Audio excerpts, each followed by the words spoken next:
So next up, we have a demo, as I mentioned, and we've talked a lot about reducing climate emissions, and all of this starts with baselining your carbon footprint. Rajat and Phill are going to introduce us to the Zscaler Green Security Modeling Tool and walk us through a sample enterprise's cybersecurity environmental analysis and what the results in pollution reduction savings are. So Phill and Rajat, the floor is yours. Thank you very much indeed, Kavitha. It's an absolute pleasure to be here amongst such a distinguished panel and a established audience as well. So, changing gears, IT and OT sustainability. I couldn't have done a better job myself of positioning why this is important right now, certainly to the broader society and, by proxy, boardrooms and, investor groups across all different industries. This is a hot topic right now. So before we get into the material, how about a little warm-up poll? I'd be really interested to understand how much of a role or a part does technology play in where you need to go in the next 5 years as an organization, and what kind of percentage you think technology is going to facilitate in achieving those outcomes. And you're all smart people. What I'm kind of trying to tee up here, I'm trying to get to the kind of the root understanding of how much more technology we're going to see, and by I guess you could say proxy, how much more carbon intensive IT operations are going to be as a result. Wow, you guys are the best. You're going to make me look really smart now. So this is what I was hoping for. If I was going to see a couple of 0% or 25%, that would have changed my story drastically. So salute you. Thank you very much. That makes the next part a lot easier to talk about. So from a macro perspective, across all industries, there's a trend towards approximately the 2023 timeframe or horizon, reaching a point of digital supremacy. So this is a really fancy way of saying that as an entire economy in developed nations, more revenue and value is going to be generated exclusively by digital offerings than by traditional heavy industry or mining or manufacturing and production offerings. So that means that technology, in line with the poll results, is going to play a much larger role in all of our business operations, and as a result, it's going to be a much larger percentage or share or tranche of our overall carbon impact as a society. Today, the starting point is already pretty high. So just company data centers alone, we're talking, traditional bricks and mortar data centers here, they consume over 200 terawatt hours per year. To give you some perspective, that's the same as the grid output of Iran every year. So that's already quite a sizable number. And computing alone, not a lot of people know this. I certainly didn't until I did the research. Computing as an entire industry, including the creation and manufacture of consumer computing as well, it's actually on par with the aviation industry. And the aviation industry already gets quite a lot of flack from environmental activists as being a big polluter. They're probably not aware of the impact that computing and IT has, because this is only going to continue. And as a result, I think it's going to fall into focus a lot more squarely. If we assume there isn't a drastic increase in efficiency improvement, computing as an end-to-end industry could potentially account for 20% of all society's carbon emissions by the year 2030. So it's kind of a hockey stick here, where we've broken down by data centers, networks, consumer, and communications, the amount of potential power consumption that's going to drive. A big factor behind this is the blockchain, the compute needed to solve problems and get rewards, aka coin mining, to operate that blockchain, and also new projects which rely on blockchain-based underpinnings.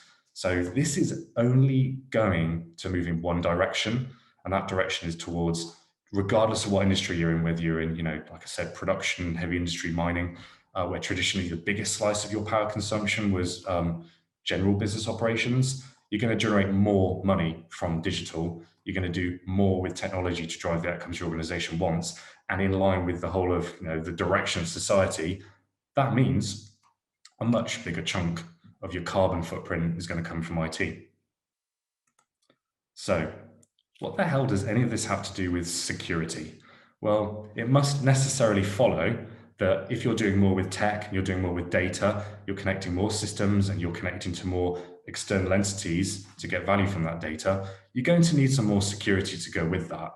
Because as we've already discussed in a little bit of detail, the threat landscape is going one direction towards higher risk. So, going back 5 or 6 years, this is what a big company had to build to go alongside all of those data centers and the networks and the end user compute.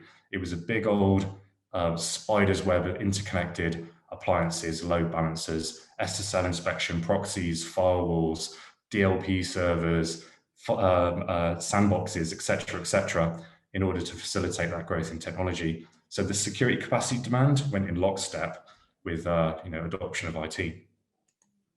Okay, that's the bad news. Here's the good news. There are significant efficiencies that we can drive in, and a lot of those come from cloud. Principles of cloud in general adhere to the whole history of human progress, which is if you specialize and you scale, you drive more efficiency. And if we take a look at a white paper that Microsoft commissioned, that articulates that in a very nice, simple infographic. If you take everybody doing their own things, single tenant, single threaded, their own traditional enterprise data center, and you move that into a multi-tenant, hyperscale public cloud, you get a lot of IT operational efficiency.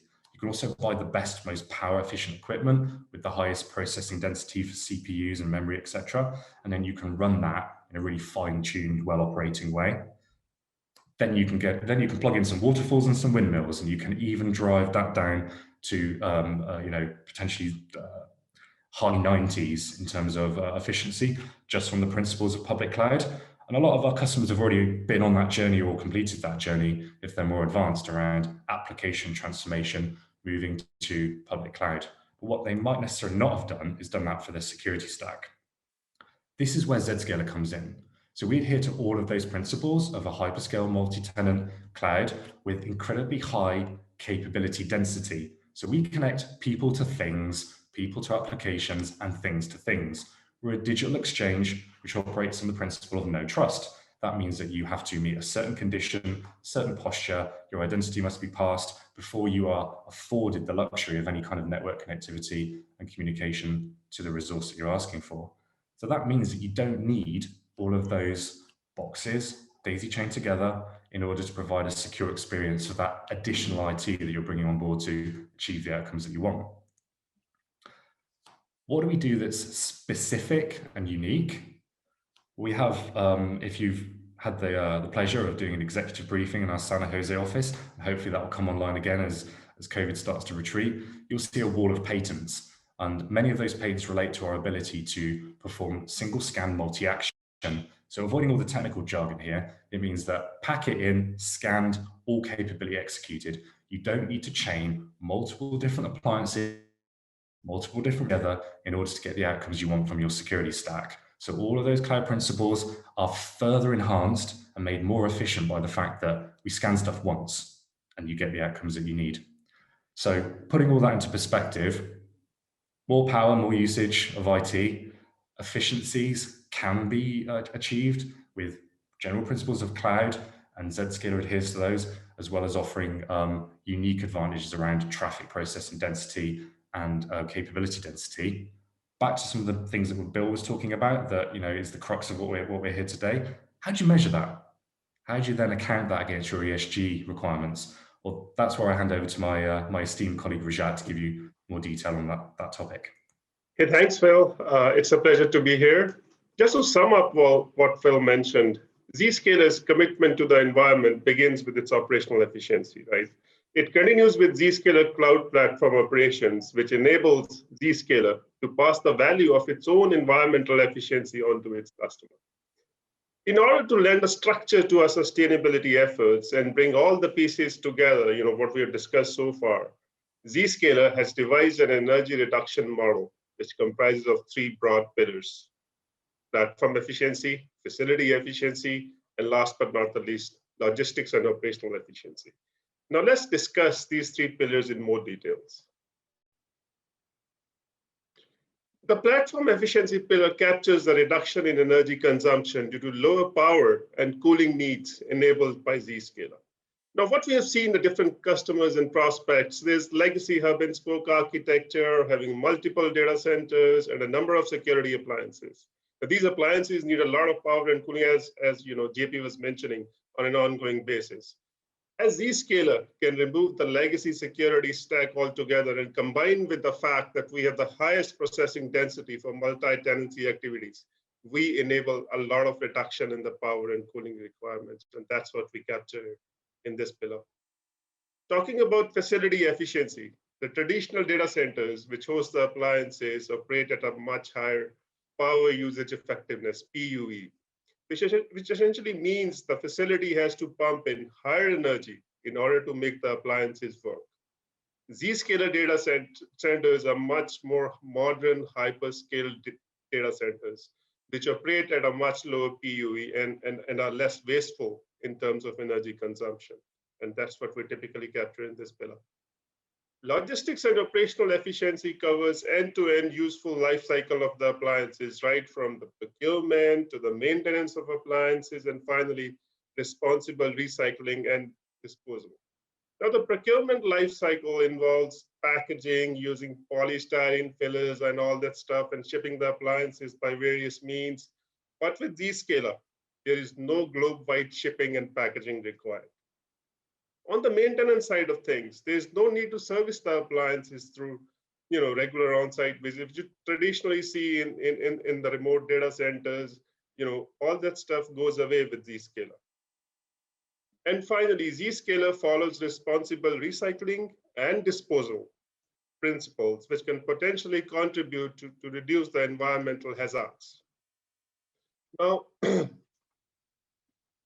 in an endeavor to put life into Zscaler's energy principles, we have done multiple case studies, and one of them highlighted here was done with a huge energy utility company with a global presence.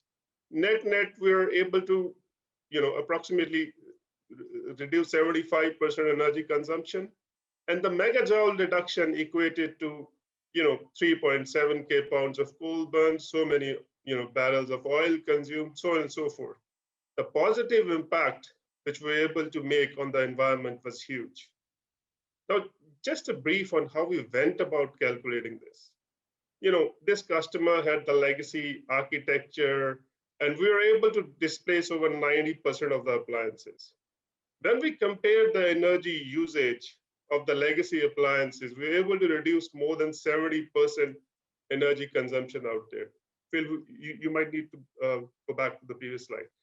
On the facility efficiency side, the customers' larger DCs were operating at 1.7 PUE and smaller ones at 1.9 PUE. Now, these are not efficient DCs we are talking about, right? With Zscaler, we have much more efficient data centers.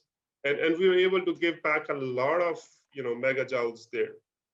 On the logistics and operational efficiency side, we enabled a lot of, saving in shipping, maintenance, and all that stuff.